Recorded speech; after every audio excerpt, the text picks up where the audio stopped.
साथियों, जय हिंद जय भारत। मैं मदन लाल आज़ाद, संस्थापक संयोजक ठगी पीड़ित जमाकर्ता परिवार और all India bike board taxi union आज दिनांक 6 अप्रैल 2025 को आपके समक्ष प्रस्तुत हूँ। राजधानी दिल्ली से कुछ खास समाचार, खास बातें आप सबको बताने के लिए कृपया तमाम साथी इस पूरे वीडियो को ध्यान से सुन लेंगे, क्योंकि इसमें बहुत काम की बातें मैं आपको बताऊंगा। इन बातों को अगर आपने ध्यान से सुन लिया और इन पर अमल कर लिया तो आपको किसी बिचौलिए की, यानी कि मेरी भी जरूरत नहीं पड़ेगी अपना भुगतान, सुरक्षा और सम्मान प्राप्त करने में। तो पूरा वीडियो ध्यान से सुनेंगे, इसे ज़्यादा से ज़्यादा शेयर भी कर देंगे ताकि आप जैसे और भी करोड़ों लोग इस जानकारी से लाभान्वित होकर अपना डूबा हुआ पैसा प्राप्त कर सकें। लाइक करेंगे, कमेंट करेंगे, और जिन साथियों ने अभी तक हमारे यूट्यूब चैनल युगांतर न्यूज़ को सब्सक्राइब नहीं किया है वो इसे सब्सक्राइब भी जरूर कर लेंगे। तो आगे बढ़ने से पहले, चूंकि आज मर्यादा पुरुषोत्तम प्रभु श्री राम का जन्मदिन है, रामनवमी का दिन है, तो इस पर मैं आप सबको अनंत शुभकामनाएं और बधाई प्रेषित करता हूं। और रामचरितमानस का एक बहुत अच्छा सा वो है साथियों के विप्रधेनु सुर संत हित लीन मनुज अवतार और निज इच्छा निर्मित तनु माया गुण गोपार। ऐसे थे भगवान प्रभु श्री राम, जो स्वयं परमात्मा का ही अवतार थे, और वो दुखी, पीड़ित, शोषित लोगों का कल्याण करने के लिए, उनको शक्ति देने के लिए धरा पर आए थे, पृथ्वी पर आए थे। और उन्होंने वो काम बड़े बखूबी किया अपने समय के अनुसार, जो हालात उस समय रहे थे। आज के हालात विपरीत हैं बिल्कुल। तो आज राम आएंगे तो आज के हालातों में काम करेंगे। जब आए थे तब त्रेता में त्रेता के हिसाब से किया, द्वापर में द्वापर के हिसाब से, सतयुग में सतयुग के हिसाब से, और ये तो कलयुग है। यहाँ तो बिल्कुल अब इस समय तो सत्य का, न्याय का, धर्म का लोप हो चुका है साथियों। अन्याय, जुल्म, शोषण, उत्पीड़न इतना बढ़ गया है। विप्र से मतलब कोई ब्राह्मण नहीं होता है। विप्र से मतलब वो सज्जन पुरुष होते हैं जो विद्वान होते हुए भी शोषण की पीड़ा झेलते हैं, अपमान झेलते हैं। और धेनु से मतलब केवल गाय नहीं होता। गाय जैसे स्वभाव वाली स्त्रियां या पुरुष या अन्य जीव भी होते हैं जो गाय की तरह सरल हों, भोले भाले हों, और उनका कोई भी शोषण और उत्पीड़न कर लेता हो। संत से मतलब भी कोई भगवा धारण करने से नहीं होता है। संत से मतलब भी ये होता है कि जो लोग परिश्रम करते हैं अपने जीवन यापन के लिए, दूसरों का शोषण नहीं करते, उनका अधिकार पर डकैती नहीं डालते, ऐसे लोगों को संत कहा है। और देवता जो देते हों, कष्ट भोग करके भी, त्याग और बलिदान करके भी, जो ज़रूरतमंदों को अपनी सेवाएं देते हों, अपना धन दे देते हों, उनके लिए अपना लाभ छोड़ देते हों, ऐसे लोगों को देवता कहा गया है। वही देवता होते हैं। देवता से मतलब कोई इंद्र और वो नहीं होते हैं। तो बड़ा आज चूँकि कलयुग है, आधुनिक युग है, हम सब शिक्षित हैं, दीक्षित हैं, तो हमें आज के परिप्रेक्ष्य में ही उन चीज़ों को देखना चाहिए, लेना चाहिए। तभी हमारे जीवन का कल्याण हो सकेगा, तभी हम दुखों से और संकटों से मुक्ति प्राप्त कर सकते हैं साथियों। और यदि आप, एक बड़ी अच्छी बात है कि जैसा रास्ता, मार्ग आप चुनोगे वैसा फल आपको अपने जीवन में मिलेगा। आप बुरा रास्ता चुनोगे, निश्चित रूप से आपकी ज़िंदगी में बुरा ही बुरा होगा। और यदि आप सद्मार्ग चुनोगे, अच्छा रास्ता चुनोगे, तो निश्चित रूप से आज नहीं तो कल आपके मार्ग के तमाम बाधाएं, संकट स्वतः हट जाएंगे, परमात्मा हटा देंगे, और आप अच्छा जीवन अंततः गुजारने लगेंगे। और उसका लाभ आपकी आने वाली पीढ़ियों को, आपके समाज को, आपके परिवार को, आपके राष्ट्र को भी मिलेगा। तो बढ़ता हूँ खबरों की तरफ। सबसे पहले तो मैं आपको एक खबर बताना चाहता हूँ साथियों, जो बड़े महत्व की है, लेकिन चूंकि भाई लोग जल्दी में हैं तो उन्हें महत्व की खबरें महत्व की नहीं लगती, और जो खबरें उनके लिए किसी महत्व की नहीं होती वास्तव में उन्हें वो महत्वपूर्ण समझ लेते हैं। तो ये हमारी भूल है जो मैंने अभी बताया कि बुरा रास्ता चुनेंगे तो उसका परिणाम बुरा ही मिलेगा साथियों। अच्छा मार्ग चुनो, भले ही देर से हम मंजिल पर पहुंचें लेकिन पहुंच जाएंगे अच्छे मार्ग के माध्यम से, और बुरे मार्ग चुन लेंगे तो न मंजिल पर पहुंच पाएंगे बल्कि जो कुछ आपके पास होगा उसे भी निश्चित रूप से गंवा बैठोगे।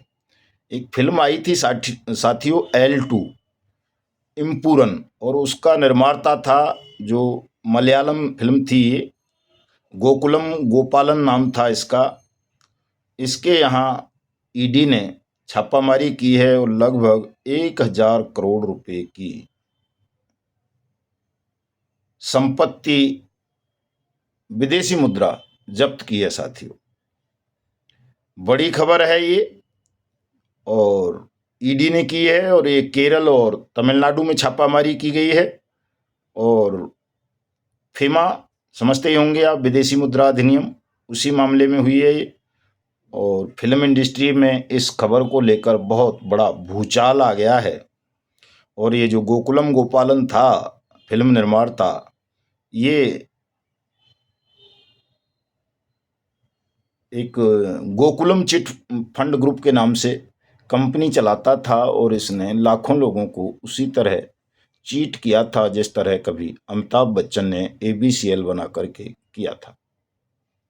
अब लेकिन चूंकि ये तमिलनाडु का है, साउथ का है, तो हो सकता है सेंट्रल गवर्नमेंट की टेंशन का शिकार हो गया हो, लेकिन गलत काम तो इसने किया ही था।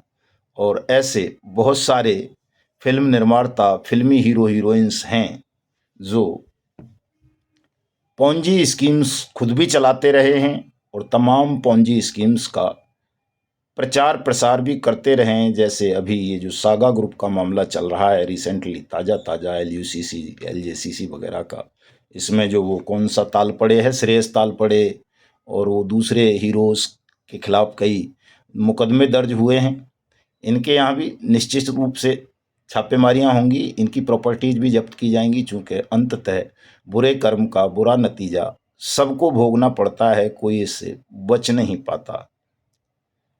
तो चाहे वो सागा ग्रुप से जुड़े हीरो हीरोइंस रहे हों क्रिकेटर्स, चाहे वो PACL पल्स से, चाहे वो सहारा इंडिया समूह से, चाहे बाइक बोट से, चाहे RMCL से, चाहे ब्लू फॉक्स मोशन से, चाहे विश्वास ट्रेडिंग से, चाहे आदर्श से, चाहे KBCL से, चाहे कर्म भूमि से, चाहे GCA से, या टोगो से, या रोज वैली, पिनकॉन, JKB, ट्रिनिटी, और क्या बोलते हैं उसको, Vishwamitra, HBN, GN gold, GN dairy वगैरह के, ये जितने भी मामले हैं, जिन जिन का प्रमोशन किसी हीरो हीरोइन या क्रिकेटर्स ने किया है, अंततः उन सब की गर्दन पर तलवार लटकनी है। उन सब के यहाँ छापेमारी होनी है, प्रॉपर्टी सीज होनी है, और निवेशकों का भुगतान होना है साथियों, ये तय है। इसमें किसी को कोई संदेह नहीं करना है। संदेह थोड़ा सा है साथियों, तो वो इस बात से है कि हम सब एकजुट नहीं हैं और बहुत जल्दी फरेब में आ जाते हैं, और उस फरेब के कारण हमारा पैसा फंसा हुआ है, लटका हुआ है। क्योंकि देखिए, मैंने सुबह एक छोटा सा वीडियो बना करके डाला था, आप में से बहुत कम लोगों ने उसे सुना है, इसलिए उस बात को मैं पुनः दोहरा रहा हूँ इस बड़े वीडियो में। ठगों के पास एक ऐसा हथियार होता है साथियों,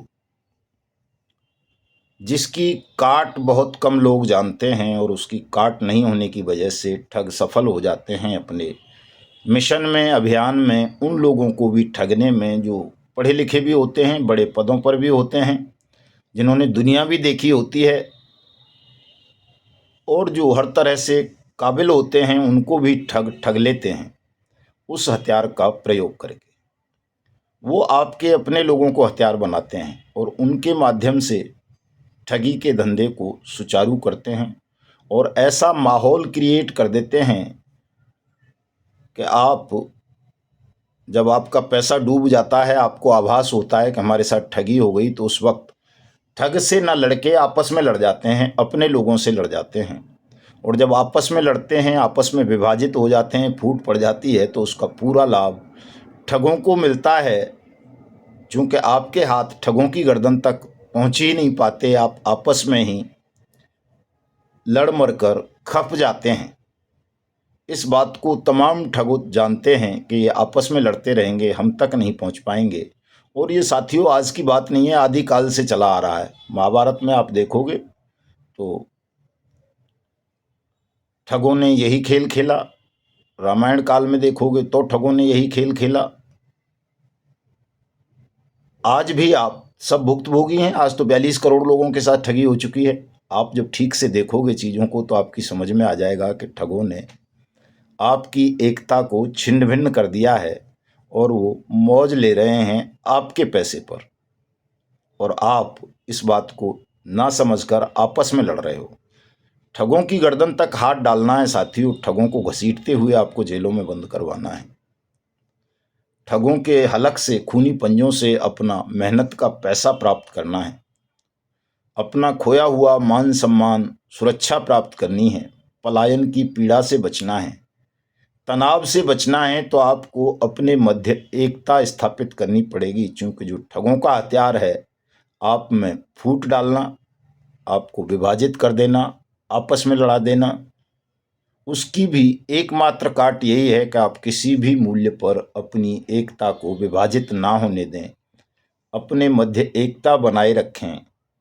भले ही हम में से कुछ लोग गलती करते हैं, तो जब जुआ खेलने बैठे पांडव पांचों, तो चूंकि धर्मराज पासे फेंक रहे थे, युधिष्ठिर धर्म के प्रतीक थे, गलती हो गई उनसे, भूल हो गई कि वो द्रौपदी को भी हार गए, राज को भी हार गए, भाइयों को भी हार गए।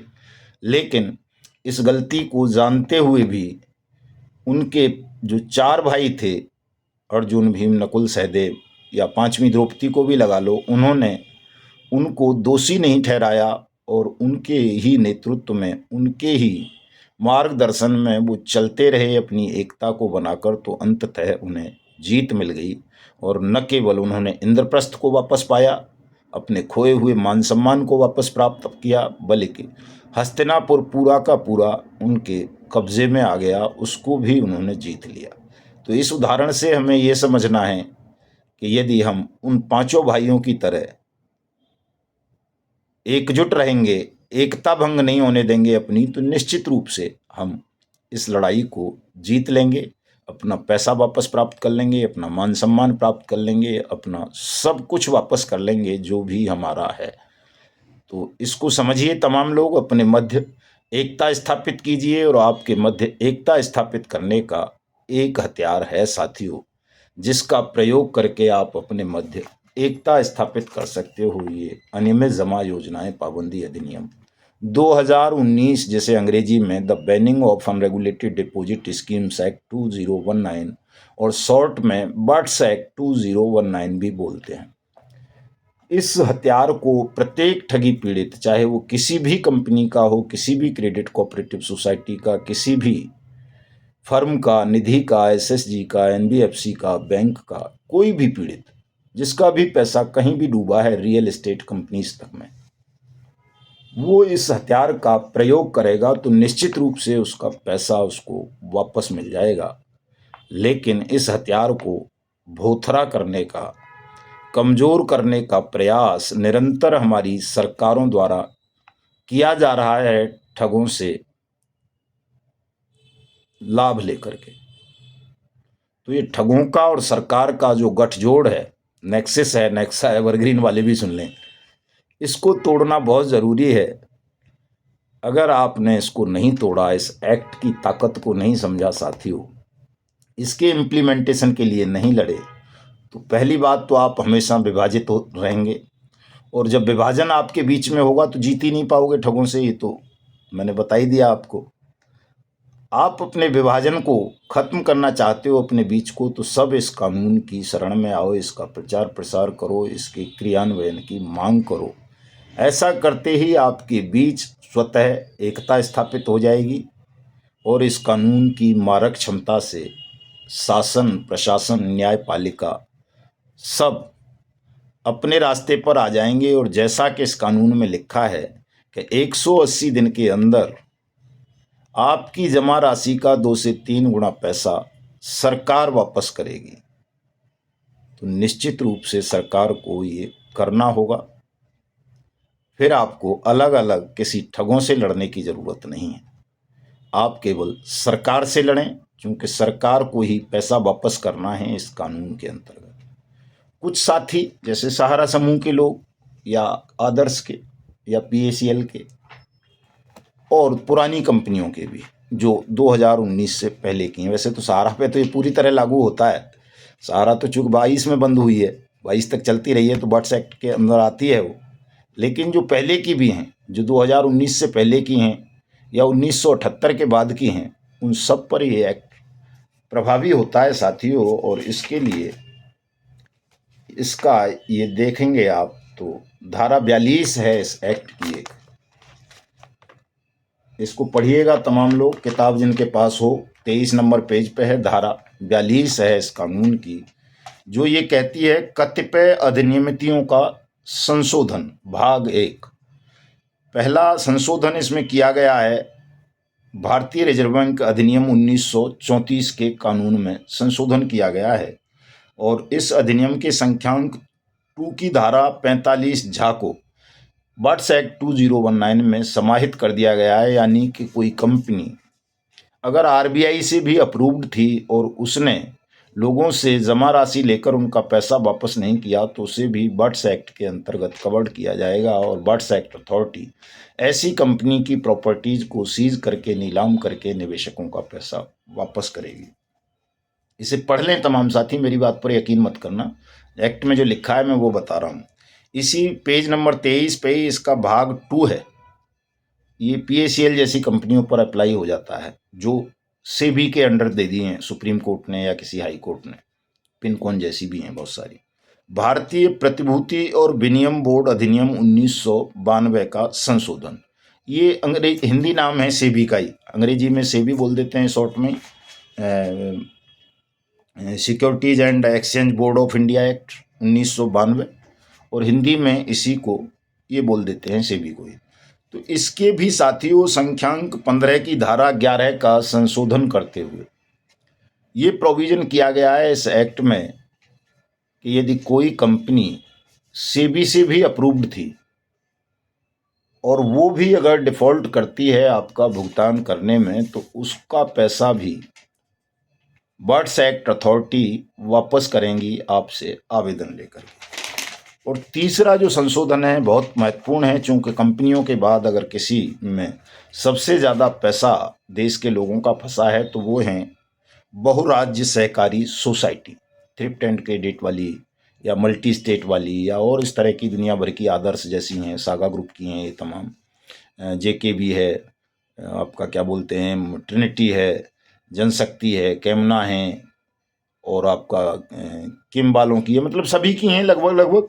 ये केबीसीएल वाले ने भी एक बना ली थी, पता नहीं क्या नाम है मेरे दिमाग से नाम निकल जाता है। उसने भी लास्ट में जब केबीसीएल से काम नहीं बना तो उसने भी एक multi state thrift and credit society बना ली थी। जैसे आदर्श है, नवजीवन है, संजीवनी है, समृद्धा है, आपेश्वर है, खेतेश्वर है, धोकेश्वर है, साईं प्रसाद की भी थी एक, और जी आपका क्या बोलते हैं उसको साईं प्रकाश की भी थी, किसान एग्रो, इस तरह की, किसान एग्रो पीएसीएल वाले की है साथियों।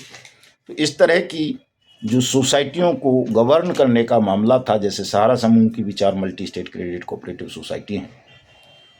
तो इस एक्ट में भी जो 2002 का multi state credit cooperative society act है उसको भी संशोधित करके उन मामलों में बट्स एक्ट में समाहित कर दिया गया जहां कोई multi state credit cooperative society किसी निवेशक से पैसा जमा कराती है पोंजी स्कीम चलाकर और उसका पैसा वापस नहीं करती, तो वो भी इस एक्ट के अंदर कवर्ड होगी। और ऐसी सोसाइटीज़ के डायरेक्टर्स को जो अनरेगुलेटेड कंपनीज हैं उनके डायरेक्टर्स से ज़्यादा सज़ा का प्रोविज़न किया गया है और ज़्यादा रकम का भी वापसी का प्रोविज़न किया गया है। जो धारा 24 है इस एक्ट की वो इन्हीं पर अप्लाई होती है, multi state credit cooperative societies पर, 4/24। तो साथियों जो ये विभाजन की दीवार हमारे बीच खड़ी कर दी है सरकार ने और ठगों ने, उसको तोड़ना है किसी भी मूल्य पर, और वो इस एक्ट के माध्यम से तोड़ी जा सकती है। तो इस पर तमाम साथी काम कीजिए, चूंकि इसकी धारा 3 साफ साफ कहती है कि सक्षम प्राधिकारी आपका पैसा वापस करेंगे। कुछ सक्षम प्राधिकारी एक्ट को पढ़ते नहीं हैं अपनी व्यस्तताओं के कारण, या कहें लापरवाही के कारण, तो वो आपको गुमराह कर देते हैं। लेकिन सच्चाई ये है कि सक्षम प्राधिकारी और सहायक सक्षम प्राधिकारी बर्ड्स एक्ट ही ठगों की प्रॉपर्टीज को चिन्हित करेंगे, सीज करेंगे, नीलाम करेंगे, और अपने अकाउंट से उस नीलामी से जो भी पैसा प्राप्त होगा अपने अकाउंट में जमा करेंगे, और वहाँ जो भी लोग आवेदन करते हैं उनका भुगतान करेंगे। सबका ठेका नहीं है कि सबका करेंगे, लेकिन जो आवेदन करेंगे अपने भुगतान के लिए उनका पैसा वापस करने की जिम्मेदारी सक्षम और सहायक सक्षम अधिकारियों को दी गई है, अभिहित न्यायालयों की निगरानी में। अब फास्ट ट्रैक कोर्ट भी बनाई गई हैं इस एक्ट के अंतर्गत, पूरे देश में है। तो साथियों, विस्तार से अगर आप इस पर चर्चा करेंगे तो बड़ा लंबा विषय है, लेकिन चूंकि मुझे आप सबको ये कानून पढ़ाना है, इसका इम्प्लीमेंटेशन कराना है, आप सबका भुगतान कराना है और बहुत जल्दी कराना है। मैं खुद बहुत जल्दी में हूँ आप सबसे ज़्यादा। कई लोग तो कहते हैं कि सब धंधा बना लिया है मदन लाल ने अपना, ये धंधा नहीं है साथियों। मैं आप सबसे ज़्यादा जल्दी में हूँ कि बहुत जल्दी आपका भुगतान मिले, तो मैं अपने अगले काम की ओर बढ़ूँ, चूँकि मेरे पास इससे भी कहीं ज़्यादा महत्वपूर्ण काम है और उस काम को करना भी बहुत ज़रूरी है। अगर नहीं करूँगा तो मेरी आत्मा मतलब कचोटती रहेगी, मुझे मोक्ष नहीं मिल पाएगा। तो तमाम साथी मेरी भावनाओं को समझें, इस कानून को समझें, अपनी ज़रूरतों को समझें, सही मार्ग चुनें और अपना भुगतान प्राप्त कर लें। 9 अप्रैल को ही तय हो जाएगा। अगर आपने मेरी बात पर अमल कर लिया, ठीक से काम कर लिया, तमाम लोगों ने, 2-4% लोगों ने भी कर लिया, तो निश्चित रूप से आप सबके दुख दर्दों का अंत हो जाएगा, आपका पैसा मिल जाएगा, आपको सुरक्षा सम्मान मिल जाएगा। 9 अप्रैल को साथियों हमने राष्ट्रव्यापी आंदोलन की घोषणा की है पूरे देश में। पूरे देश में हर राज्य के लोग अपनी अपनी तहसीलों में, जिला कलेक्टर्स के यहाँ जाकर के, तहसीलदारों के, एसडीएम के चौकी में, थाने में, नज़दीक में, अपने क्षेत्र के एमएलए या एमपी का निवास आपके आसपास पड़ता हो तो वहाँ, आप अगर किसी राज्य की राजधानी में रहते हैं या देश की राजधानी में रहते हैं तो संसद भवन पर या राजनिवास पर या सचिवालय पर जाकर के आपको सुबह सुबह ही 10 बजे थाली, ढोल, ढोलक, मृदंग, मजीरा, चिमटा, बेलन, तवा, कढ़ाई, परात, जो कुछ भी आपके पास हो, थाली, कटोरी, गिलास वगैरह, उन सब को बजाना है जोर जोर से। तालियां ही तो हैं ही, सभी के पास तालियां भी बजाएंगे, और एक ही मंत्र का गायन करना है, उच्चारण करना है। भुगतान करो या सत्ता छोड़ो, ठग बेईमानो भारत छोड़ो। इस मंत्र का उच्चारण इतनी तेज ध्वनि में करना है साथियों, इतना उद्घोष हो जाए कि अन्यायी शासकों के हृदय फट जाएं और ठग तो भयभीत होकर आपके कदमों में गिर पड़ें कि अपना पैसा वापस ले लो, हमें क्षमा कर दो। ये अगर आपने कर लिया साथियों, 2% निवेशक भी और 4-5% एजेंट साथी भी मिलकर के, एकता बहुत जरूरी है, मैंने बता दिया है, एकता पे लंबा उपदेश दिया है आपको आज। अगर आपने ये कर लिया 9 अप्रैल को, तो 9 अप्रैल को ही आप सबका भुगतान सुनिश्चित हो जाएगा। आप देखोगे 10 अप्रैल से बर्ड्स एक्ट अथॉरिटी भुगतान करना आरंभ कर देंगी, अगर आपने ठीक से अपनी शक्ति और एकता का प्रदर्शन कर दिया तो। तमाम साथी निकलेंगे 9 अप्रैल को घरों से। मैं अपने गृह जिला अलीगढ़ कलेक्ट्रेट पर रहूँगा। राजा महेंद्र सिंह पार्क में सभा होगी, वहीं से जुलूस लेकर के कलेक्ट्रेट, कमिश्नर और एसएसपी ऑफिस तक चलेंगे।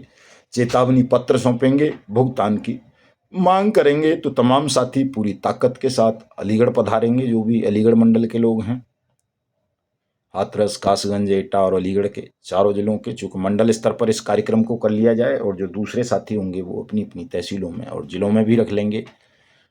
सभी जगह ये कार्यक्रम होना चाहिए साथियों, और चेतावनी पत्र दिए जाने चाहिए जो बना के हमने डाल दिया है। हमारी फेसबुक आईडी मदन लाल आजाद से आप ले सकते हो, तमाम व्हाट्सएप ग्रुप में हमारे किसी पदाधिकारी से भी ले सकते हो। और साथियों, 11 अप्रैल को हम सागर पहुंच रहे हैं मध्य प्रदेश।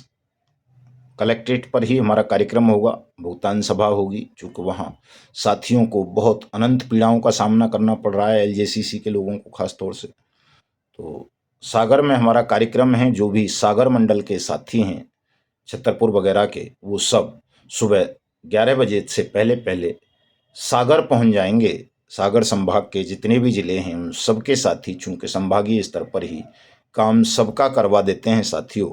और जब आप वहाँ आ जाओगे, आपकी अच्छी खासी संख्या हो जाएगी, जनमत हो जाएगा, तो निश्चित रूप से आपके भुगतान की प्रक्रिया मध्य प्रदेश में भी शुरू हो जाएगी। 1 मई जो महान क्रांति का जन्म है, दिन है, शायद कुछ ना करना पड़े अगर आपने 9 अप्रैल को ही ताकत दिखा दी तो। और अगर आपकी ताकत कमजोर हो गई, नहीं दिखा सके साथियों, भयमुक्त होकर के आप हल्ला ठीक से नहीं मचा सके, तो फिर 1 मई को सबको दिल्ली संसद भवन पधारना है। और वो तो फिर 21 मई तक 21 दिन का कार्यक्रम है जो लगातार चलेगा। उसमें तो किसी भी मूल्य पर गिरा ही देना है शासन को, प्रशासन को, और आपका भुगतान करा देना है। तो आज रात 9 बजे पुनः मैं तीसरे दिन लगातार लाइव रहूँगा फेसबुक पर। तमाम लोग मेरी फेसबुक आईडी को फॉलो कर लें। मिलता हूँ। कोई बात अगर आपकी समझ में नहीं आई हो तो पिछले वीडियो सुन लेना। इस विषय पर मैं बहुत सारे वीडियोज़ में आमतौर पर बताता रहता हूँ, ताकि आपकी समझ में तमाम चीज़ें आ सकें और आप स्वयं अपना पैसा ले सकें। तो मिलता हूँ रात को। जय हिंद, जय भारत साथी।